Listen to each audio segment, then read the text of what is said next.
Right, folks, let's review Llewellyn's Little Book of Sun Spells. Some of you may be aware that next month I am going to be teaching a course called The Magic and Mysteries of the Sun, in which I'll be looking into solar associated gods and practices from various traditions associated with the sun and so on and so forth. Is it a coincidence that I'm reviewing Llewellyn's Little Book of Sun Spells today? Actually, yes.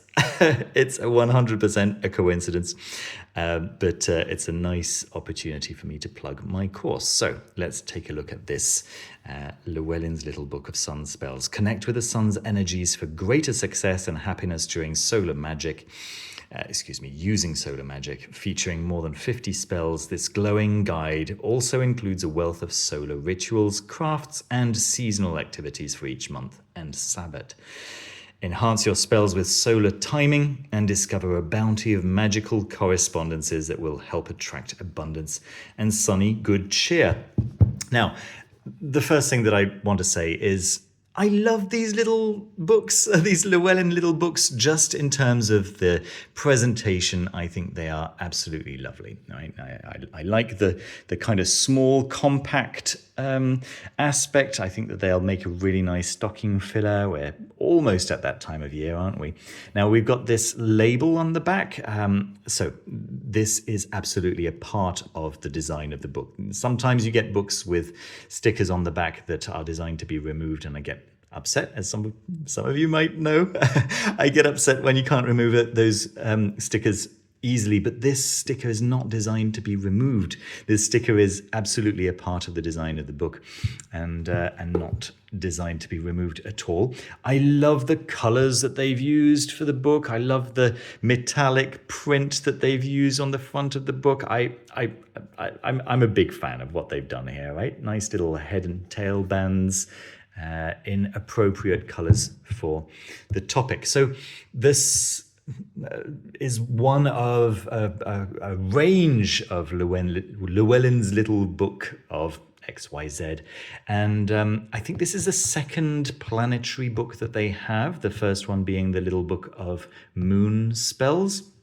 I'd be very interested to see if they come out with any other planetary spells books. Certainly it's my intention. I have to plug my stuff, folks. It is my intention to make other courses on other planets, of course. All right, so let's dig in.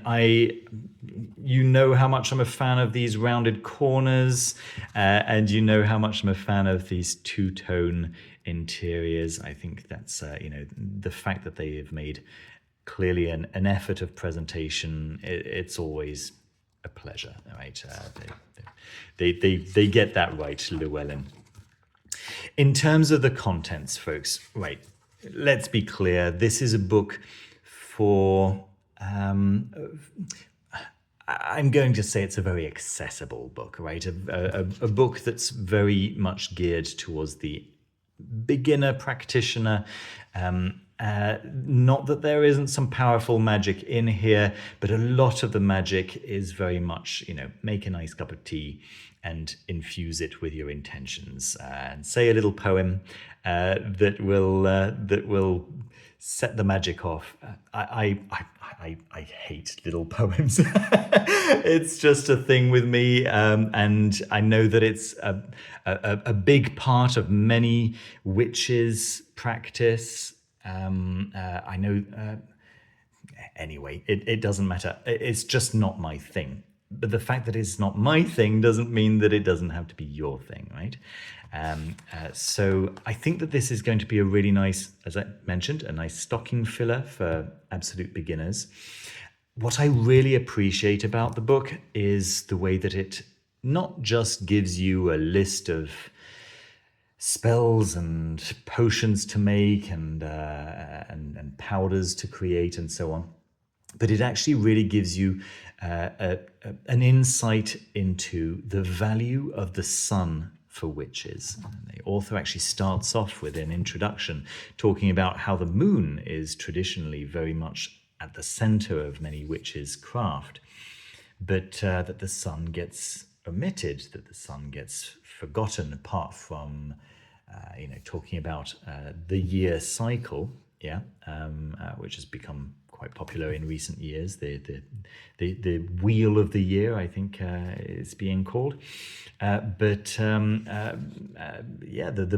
moon's power for magic is very, very well documented within the context of witchcraft, and the sun just a little bit less. So from that perspective, I think that many witches who enjoy this kind of approach to magic, the little poems, the little recipes, the infusing with intention, that kind of stuff.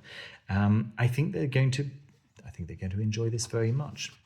Once again, the fact that the book isn't written with me in mind is definitely not an indictment. Okay, so let's take a look at the contents page. We've got solar magic basics, timing magic with the sun, solar potions and powders, seasonal solar rituals, solar correspondences, solar magic by goal, a very interesting chapter right there, and then solar activities for every month. It's a very short chapter there, and it's mostly I don't know that I can really call it magic necessarily. I was looking up October, and it was saying just go and visit a pumpkin patch. Yeah, I mean, there's magic in that for sure. But that said, I'm being condescending, and it's not fair, because there is some actually really good, potent magic in here. Yeah, just because every single spell isn't calling upon Abrasax doesn't mean that there isn't some really good, potent magic in here. It's just it's horses for courses, of course. All right, let's turn the page and show you a little bit more of what the contents page contains. And you'll see these spells under various headers. We've got crafts, giving you a couple of examples: solar charging plate, spring equinox garden stones, summer solstice sun catcher, and so on. Then you've got potions. Right, we've got basic solar potion, sunrise potion, sunset potion. Yeah, you've got healing potions and protection and love and success potions. And then you've got powders for courage and victory and happiness and healing and love and success. And then rituals, actually breaking down some pretty cool rituals, right? Cleansing solar scrub, fall equinox ritual and gratitude for the sun. So all of this is really cool. And then finally, you have this long list of spells and charms. And I'll just hover over here so that you can get an idea of some of the names of the spells and charms that are involved in this book.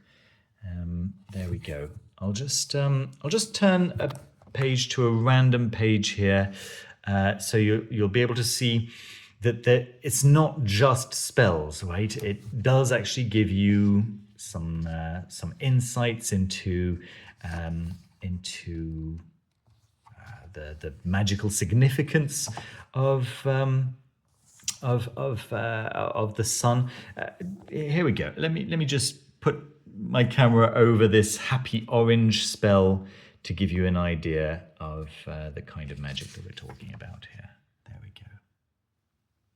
You can pause that and have a proper read to give you just a little taster of what you can expect inside the book. And then from time to time you have these little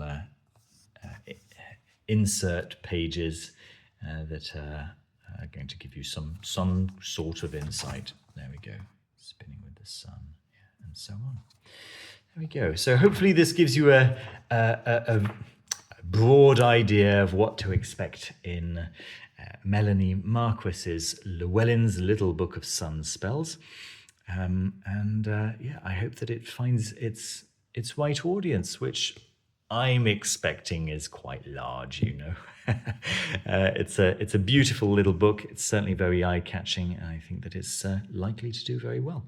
There we go, folks. That's what I got for you for today. I hope you enjoyed this review. Don't forget to leave a thumbs up. Subscribe down below if you haven't done so already. It all helps the channel so much. You can leave a kind comment. That's always appreciated, and again, it really helps these videos to get seen by a wider audience. Thank you ever so much for watching. Do take care of yourselves, take care of each other.